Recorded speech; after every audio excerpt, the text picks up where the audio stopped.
네, 갑자기 쌀쌀해진 날씨 때문에 감기도 걸리고 피부에도 자꾸 뭐가 올라오는데요. 이 고민이 저뿐만 아니라 많은 분들의 고민일 것 같아서 오늘 그래서 어렵게 라미체 조종호 원장님과 서지혜 상담실장님 모셨습니다. 안녕하세요. 라미체 주종호입니다. 오늘 피부, 모공 여러 가지에 대해서 제가 자세하게 설명해 드리겠습니다. 안녕하세요. 라미체 서지혜 상담실장입니다. 저와 함께 피부과 그리고 모공, 여드름 치료의 진실까지 제가 샅샅이 파헤쳐 보겠습니다.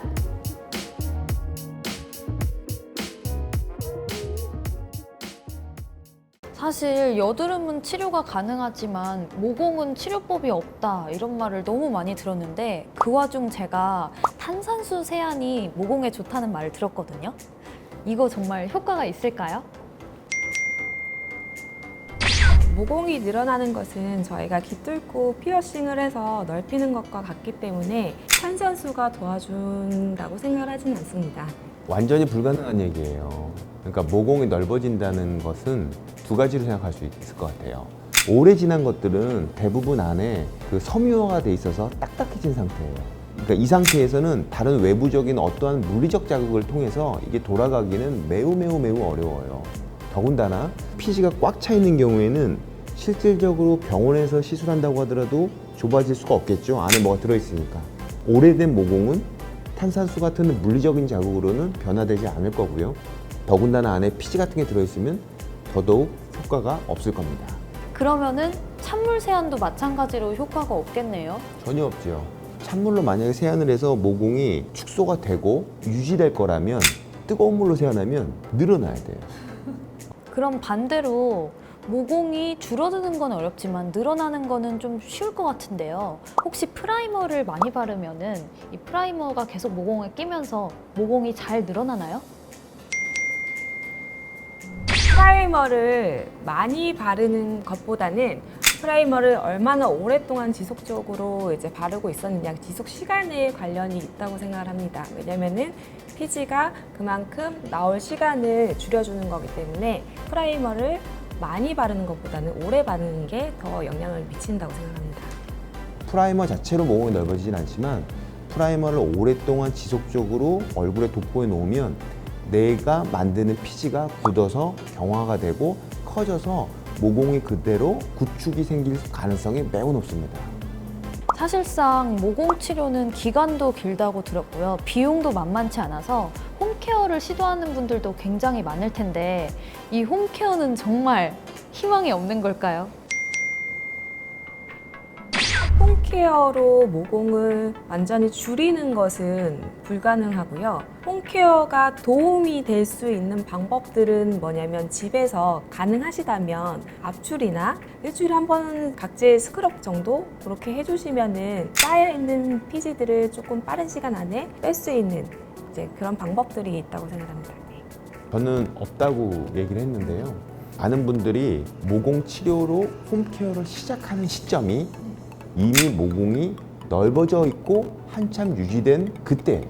어떤 분들은 홈케어로 모공 치료나 관리가 힘들다고 얘기하는데 그거는 너무 늦게 시작을 한 거예요.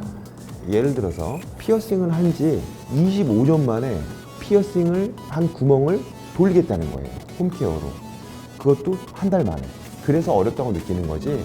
이제 막 모공이 넓어지기 시작하는 좀 어린 친구들은 홈케어로 얼마든지 관리할 수 있어요.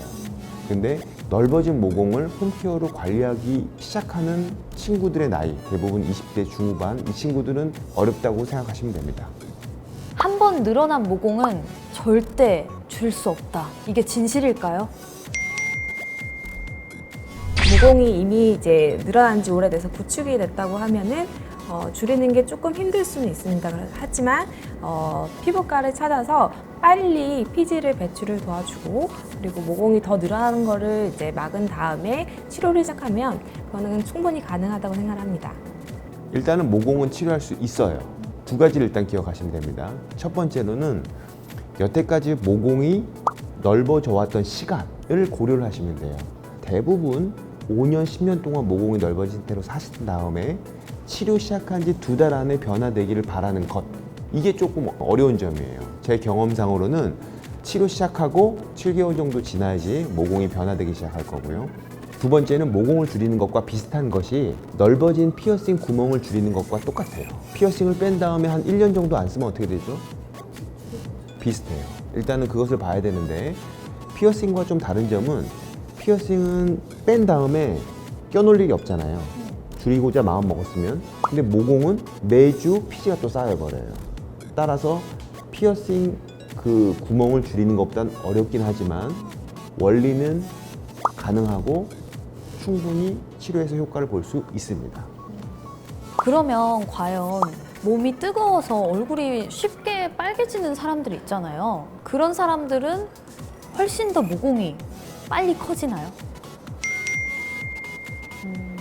사람 몸은 열이 오르게 되면 땀 배출을 통해서 이제 체온 조절을 하게 되는데 보통 고객님들이 많이 말씀하시는 게 땅구멍과 모공을 이제 같다고 생각하시는 분들이 많으세요.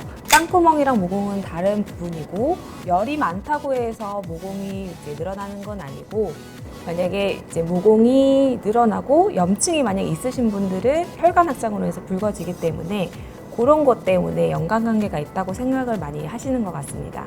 그래서 관련이 없습니다. 우선 모공이 넓으신 분들이 열과 밀접하게 증상을 호소하시는 분이 되게 많아요. 근데 그거는 서로 다른 상황인데 같이 일어났기 때문에 그렇게 생각합니다. 조그만 가시에 찔려도 빨개지는 것처럼 모공 주변이 붉어지게 돼 있어요. 그 상황을 치료를 안 하고 버티는 경우가 훨씬 많아요. 그러다 보면 피지는 점점 많아질 거고 모공은 점점 커지게 될 거예요. 따라서 환자분들이 저는 열이 많아서 얼굴이 많이 붉어지는데요. 모공이 그 다음에 넓어졌어요 라고 얘기하는 경우가 많은 이유가 바로 이것입니다. 그러면 혹시 흡연자분들은 더 쉽게 모공이 커질 수 있는지 둘이 관계가 있나요? 흡연이 당연히 몸에 나쁜 것은 맞지만 모공과는 관련이 없습니다. 흡연이 모공과 여드름 염증에 도움이 안 된다는 건 사실입니다. 그런데 이렇게 많이 얘기를 해드렸더니 모공이 넓어지고 여드름이 많을 때 자가 민간요법으로 흡연을 끊을 생각을 하시더라고요. 따라서 흡연은 염증과 전체적인 피부 상태에는 도움이 안 되는 건 확실하나 모공이 넓어지는 데는 상관이 없습니다.